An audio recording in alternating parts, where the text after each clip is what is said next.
Hello friends, welcome to YouTube channel new story point. तो दोस्तों, इस वीडियो को पूरा देखने के बाद आज के सभी करंट अफेयर क्वेश्चन आपके तैयार हो जाएंगे। यदि आप किसी भी कंपटीशन की तैयारी कर रहे हैं तो इन सभी क्वेश्चन को अच्छे से रट लेना, इससे बाहर कोई भी क्वेश्चन नहीं पूछेगा। ये सभी क्वेश्चन आपके लिए सिलेक्टेड लिए गए हैं। तो दोस्तों, शुरू करते हैं आज का 21 मई 2020 का करंट अफेयर, जो कि आपकी सभी परीक्षाओं के लिए महत्वपूर्ण है। दोस्तों, पहला सवाल है आपका, हाल ही में चीन ने किसे कोरोना वायरस महामारी से निपटने के लिए 2 बिलियन अमेरिकी डॉलर देने की घोषणा की है?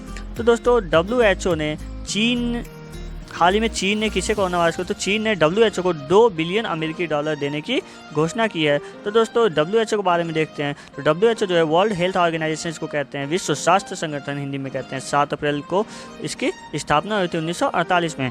इसका जो मुख्यालय है, जो हेडक्वार्टर, इसका हेड ऑफिस जो है जिनेवा स्विट्जरलैंड में। इसके अध्यक्ष जो है इस टाइम में टेड्रोस एड्रेनॉम है। तो दोस्तों, नेक्स्ट क्वेश्चन नंबर 2 देखते हैं आपका, हाल ही में किस देश के प्रधानमंत्री थॉमस थॉबेन ने अपने पद से इस्तीफा दे दिया है? दोस्तों, लेसोथो देश के प्रधानमंत्री थॉमस थॉबेन ने अपने पद से इस्तीफा दे दिया है। दोस्तों, लेसोथो को देखते हैं। लेसोथो दक्षिण अफ्रीका का एक देश है। इसकी राजधानी मासेरू है और करेंसी यहाँ का लोसेटो लोटी है।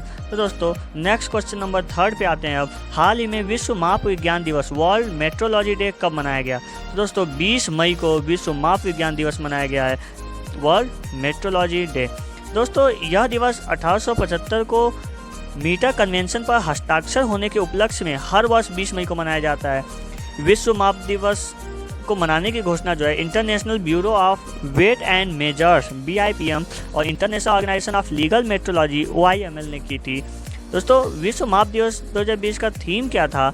मेजरमेंट फॉर ग्लोबल ट्रेड, यानी मेजरमेंट फॉर ग्लोबल ट्रेड इसको इस बार का थीम था।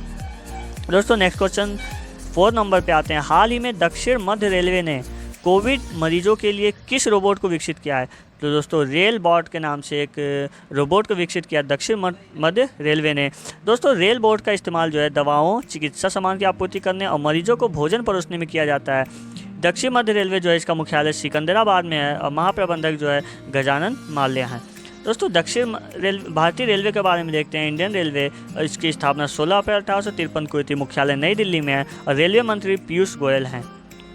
दोस्तों, रेलवे बोर्ड के अध्यक्ष जो हैं विनोद कुमार यादव हैं और RPFS जो है महानिदेशक अरुण कुमार हैं और स्वतंत्र भारत के पहले रेल मंत्री जो हैं जॉन मथाई हैं। दोस्तों, ये सबसे बहुत इंपॉर्टेंट क्वेश्चन है। स्वतंत्र भारत के सबसे पहले रेल मंत्री जो थे जॉन मथाई थे। दोस्तों, नेक्स्ट क्वेश्चन नंबर 5 पे आते हैं, हाल ही में भारत ने फिलिस्तीनी शरणार्थियों को UNRWA को कितने मिलियन अमेरिकी डॉलर की सहायता राशि दी है?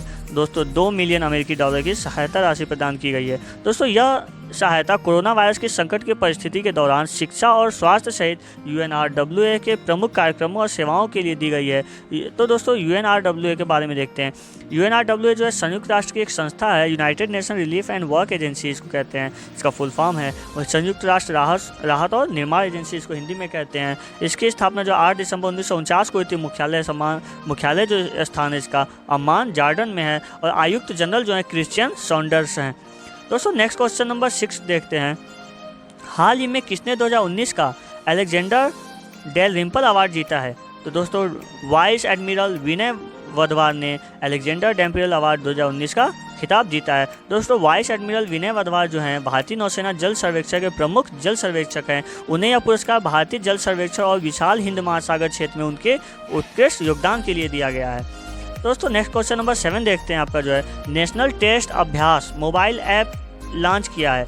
यह किस मंत्रालय ने लॉन्च किया है? दोस्तों, मानव संसाधन विकास मंत्रालय ने हाल ही में नेशनल टेस्ट अभ्यास मोबाइल ऐप को लॉन्च किया है। इस ऐप का उद्देश्य जो है लॉकडाउन के कारण बंद पड़े शिक्षण संस्थानों के दौरान छात्रों की मदद करना है, स्टूडेंट्स की हेल्प करना है। और रमेश पोखरियाल निशंक जो है हमारे देश के केंद्रीय मानव संसाधन विकास मंत्री हैं।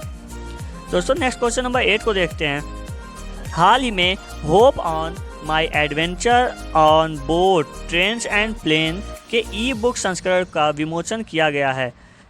तो इसके लेखक कौन है? तो दोस्तों, इसके लेखक जो हैं रस्किन बॉन्ड हैं। दोस्तों, नेक्स्ट क्वेश्चन को हम देखते हैं आज का 9 नंबर, हाल ही में कौन सा केंद्र शासित प्रदेश कोविड-19 के सभी संक्रमित मामलों के ठीक होने के बाद कोरोना मुक्त हुआ है?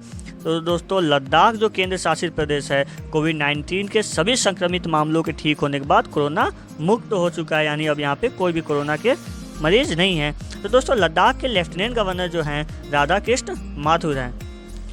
तो दोस्तों नेक्स्ट क्वेश्चन नंबर 10 को देखते हैं। हाल ही में लता मंगेशकर ने आत्मनिर्भर भारत के लिए कौन सा गाना गाया है? तो दोस्तों लता मंगेशकर ने आत्मनिर्भर भारत के लिए जयतु भारतम नामक एक सॉन्ग गाया है। तो दोस्तों लता मंगेशकर के बारे में देखते हैं तो यह एक भारतीय सिंगर हैं, एक गायक हैं। दोस्तों क्वेश्चन नंबर 11 को देखते हैं। हाल ही में ओप्पो ने किस दूरसंचार कंपनी के साथ दुनिया में 5G अपनाने को बढ़ावा देने की घोषणा की है? तो दोस्तों ओप्पो ने वोडाफोन के साथ साझा करके अपनी भागीदारी करके ओप्पो ने दूरसंचार कंपनी के साथ इसकी साझा करके क्या किया? 5G अपनाने को बढ़ावा देने की घोषणा किया है। दोस्तों ओप्पो के बारे में देखते हैं। ओप्पो चीन की स्मार्टफोन बनाने वाली कंपनी है। इसकी स्थापना 2001 में हुई थी। इसकी संस्थापक जो हैं चेन मिग्योंग हैं और मुख्यालय ग्वांगडांग चीन में है। तो दोस्तों वोडाफोन के बारे में देखते हैं। इसकी स्थापना 16 सितंबर 1991 में हुई थी। इसका मुख्यालय लंदन इंग्लैंड में है और इसके जो CEO हैं गेरार्ड क्लेस्टरली हैं। दोस्तों नेक्स्ट क्वेश्चन नंबर 12 देखते हैं। हाल ही में किस राज्य ने इंदिरा प्रियदर्शनी बेबी किट वितरण कार्यक्रम शुरू किया था? तो दोस्तों इसका आंसर आपका हो जा। तो दोस्तों इंदिरा प्रियदर्शनी जो है यहाँ पे क्या हुआ था, ये जो राजस्थान राज्य है, यहाँ के राजस्थान राज्य की सरकार ने इंदिरा प्रियदर्शनी बेबी किट वितरण कार्यक्रम को शुरू किया था। दोस्तों इस योजना के तहत जो है प्रतिवर्ष राजकीय चिकित्सा संस्थानों में जन्म लेने वाले करीब 11 लाख से अधिक नवजात बालक बालिकाओं को इंदिरा प्रियदर्शनी बेबी किट दिए जाएंगे। दोस्तों राजस्थान के बारे में देखते हैं। राजस्थान जो इसकी राजधानी जयपुर है। मुख्यमंत्री अशोक गहलोत हैं। गवर्नर कलराज मिश्रा हैं। राजस्थान के उच्च न्यायालय के मुख्य न्यायाधीश इंद्रजीत मोहंती हैं। राजस्थान के 5 पड़ोसी राज्य मध्य प्रदेश, गुजरात, हरियाणा, उत्तर प्रदेश और पंजाब। दोस्तों राजस्थान की लोकसभा में कुल 25 सीटें हैं, राज्यसभा में 10 सीटें हैं और विधानसभा में 200 सीटें हैं। दोस्तों भारत का सबसे बड़ा जो रेगिस्तान है थार का मरुस्थल, जिसको थार रेगिस्तान कहा जाता है, यह राजस्थान में ही स्थित है। दोस्तों नेक्स्ट क्वेश्चन नंबर आता है आपका 13। हाल ही में परजीवी कवच की एक नई प्रजाति खोजी गई है। इसका नाम किसके नाम पर रखा गया है? तो दोस्तों इसका नाम ट्विटर के नाम पर रखा गया है। दोस्तों ट्विटर जो है ट्विटर एक सोशल नेटवर्किंग साइट है। इसकी स्थापना 21 मार्च 2006 को हुई थी और मुख्यालय जो इसका है कैलिफोर्निया USA में है और संस्थापक जो हैं और CEO जैक डार्से हैं। दोस्तों नेक्स्ट क्वेश्चन नंबर 14 को देखते हैं। हाल ही में किस देश में पूर्वी आर्थिक मंच 2020 होगा? तो दोस्तों रूस में पूर्वी आर्थिक मंच 2020 को किया जाएगा। दोस्तों रूस के बारे में देखते हैं। रूस यूरोप और एशिया महाद्वीप में स्थित है। इसकी राजधानी मॉस्को है और करेंसी रूबल है। राष्ट्रपति व्लादिमीर पुतिन है। यूराल पर्वत एशियाई रूस को यूरोपीय रूस से अलग करता है और रूस की जो संसद है उसका नाम ड्यूमा है। दोस्तों नेक्स्ट क्वेश्चन नंबर 15 को देखते हैं।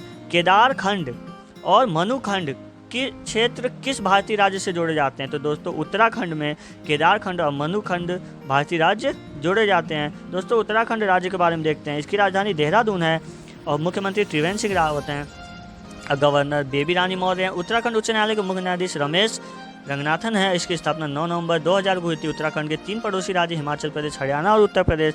उत्तराखंड के 2 पड़ोसी देश हैं, तिब्बत चीन में और नेपाल है। और दोस्तों उत्तराखंड की लोकसभा की सीटें जो हैं 5 हैं और राज्यसभा में 3 सीटें हैं और विधानसभा में टोटल 71 सीटें हैं।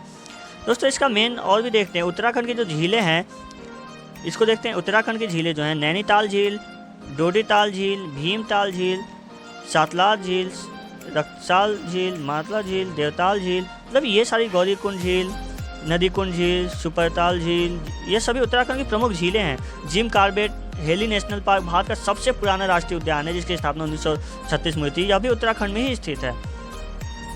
तो दोस्तों नंदा देवी राष्ट्रीय उद्यान जो है, गंगोत्री राष्ट्रीय उद्यान है, फूलों की घाटी राष्ट्रीय उद्यान, राजाजी राष्ट्रीय उद्यान, गोविंद पशु बिहार राष्ट्रीय उद्यान, ये सभी उत्तराखंड के प्रमुख नेशनल पार्क है। भारत का सबसे ऊंचा बांध टिहरी बांध जो है, यह जो भागीरथी नदी पर स्थित है, यह भी उत्तराखंड में ही स्थित है। तो दोस्तों उत्तराखंड में स्थित गंगोत्री, यहाँ से गंगा नदी निकलती है और यमुनोत्री, यहाँ से यमुना नदी निकलती है। नंदा देवी पर्वत यह भी उत्तराखंड में ही स्थित है। चिपको आंदोलन जो कि पेड़ों को काटने से बचाने के लिए किया गया था, यह आंदोलन उत्तराखंड राज्य से ही शुरू हुआ था। दोस्तों यह भी आपके लिए बहुत इंपॉर्टेंट है, यह क्वेश्चन सबसे ज़्यादा इंपॉर्टेंट है। दोस्तों इस वीडियो के बाद आपको रिवीजन उपलब्ध कराया जा रहे हैं जिसका नोट्स आप बहुत आसानी से बना सकते हैं और आपके आगे आने वाली सभी परीक्षाओं के लिए सारे महत्वपूर्ण टॉपिक आप सबको अच्छे से रट लेना, सब बहुत अच्छे से तैयार कर लेना दोस्तों, आपके उज्जवल भविष्य की कामना करते हुए। तो दोस्तों इस वीडियो को पसंद आए तो सबसे पहले सब्सक्राइब का बटन दबाना और साथ ही साथ लाइक का बटन दबाना और बेल का आइकॉन प्रेस करना और दोस्तों ज़्यादा से ज़्यादा अपने दोस्तों में शेयर करना जिससे हमारे द्वारा अपलोड किए गए वीडियो सब तक पहुंच सके और आप तक